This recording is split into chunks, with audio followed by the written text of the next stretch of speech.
Hey guys, this is Dr. Max at Hair by Dr. Max Restoration Center, and we at the part 2 of the procedure today.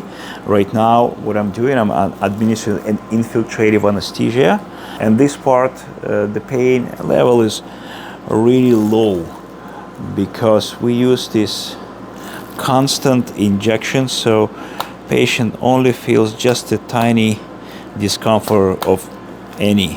Okay, so from asking our patients, it only hurts about 2 to 3 out of 10 if you compare it to just a regular syringe injection.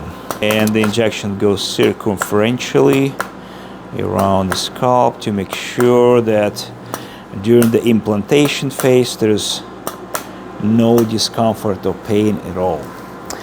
Okay, so as you can see, our patient tolerates this part just fine.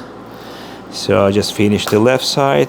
Now I'm gonna do a little right-sided injection. So today we are doing what they call classified as a mega case. It's a little bit over 3,000 grafts to be precise. I think it's 3,034 grafts in total, and we're going to treat most of the anterior, middle, and the posterior scalp.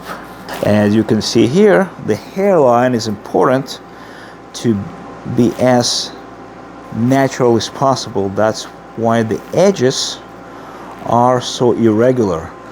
And as you can see here, the outline, that's called the transition zone. So I've been using selective harvesting of fine hair follicles, and this is the purpose of the transition zone, to be able to implant tiny fine hair follicles to make it look with the soft edges and irregular. That's what makes it natural at the end. The process is a little bit of tedious, but it's worth it because we want our patients to look not like they had a hair transplant surgery, but actually the opposite. So I want my patient to look like they never had a hair transplant surgery and they just got a good hairline, naturally looking. The next stage would be injection of the PRP. So we treat both the recipient area, which is here, and the donor area. So my patients get 2 PRP treatments on the day of the surgery, one before we start surgery and another one in the middle of the procedure before we start the implantation. PRP by itself is the concentration of the growth factors, and just by the name growth factors you might understand why it is important, because if you pre-treat the area with concentrated growth factors, it helps with the healing process after surgery, help to stimulate the grafts that have been subjected to some anoxic environment